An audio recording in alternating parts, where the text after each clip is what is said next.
Hi everybody, my name is Hillary White, and I am going to be answering the questions about intrinsic motivation in my classroom from this week's assignment.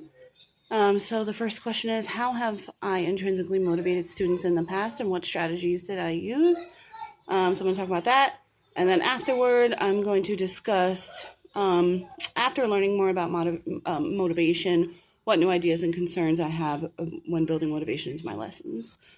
Okay, so I think I already said that I teach middle school English language arts. So I'm thinking a lot about writing, and I'm thinking about a lot about reading and reading comprehension that's sort of the lens that I'm looking through while I'm interacting with this text. So according to the text, children lose their intrinsic motivation to learn somewhere between the grades 3 through 8.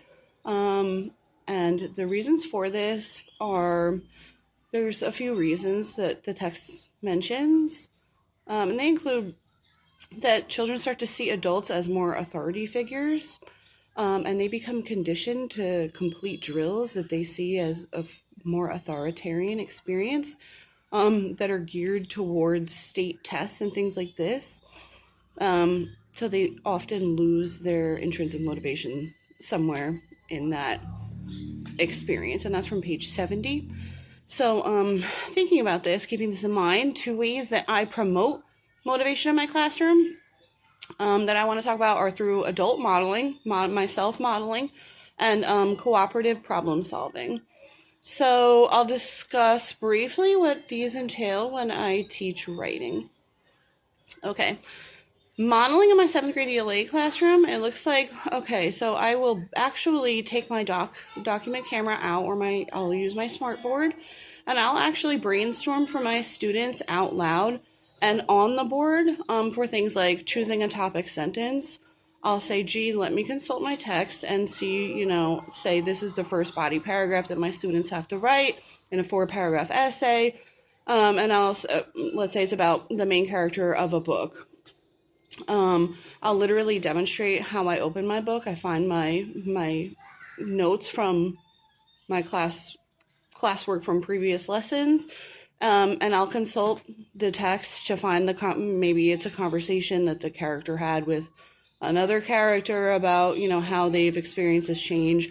I'll literally write the quote. I'll demonstrate what the correct grammatical arrangement of the quote is, and then I'll explain my reasoning, and I'll do that for my students. So I model this for my students.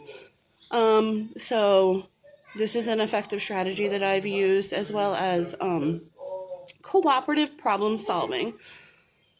Cooperative problem solving, well, for me, this looks like collaboration in my 7th grade classroom. And I do writing workshops with my students wherein they're in groups of 4, and I group them strategically so that I can sort of refine my intervention in each group according to the data that I have that already exists. And I let them grade each other's work, and I also give them the opportunity and the choice to receive feedback from their peers and or from me. So that has been an effective way to motivate my students in the past. They enjoy working in groups. When they see what motivates their peers, they're often motivated themselves. And then after learning more about motivation during this module, what new ideas and concerns do I have when building motivation in lessons? Okay. When adults express joy and interest in what they're learning, the students are more likely to express interest, this is according to the text as well. And I typically don't use an anecdote to do, a personal anecdote to answer questions like this, but I think this is relevant. I remember when I was in 6th grade, a long time ago, we had to write an essay. I think it was about the book Where the Red Fern Grows. I'm not certain though. And in this, the way in which my teacher presented it was, she kind of just went over the assignment and handed us the writing packet and just kind of left it there. And I remember thinking to myself, if she doesn't care about this, why should I care about this?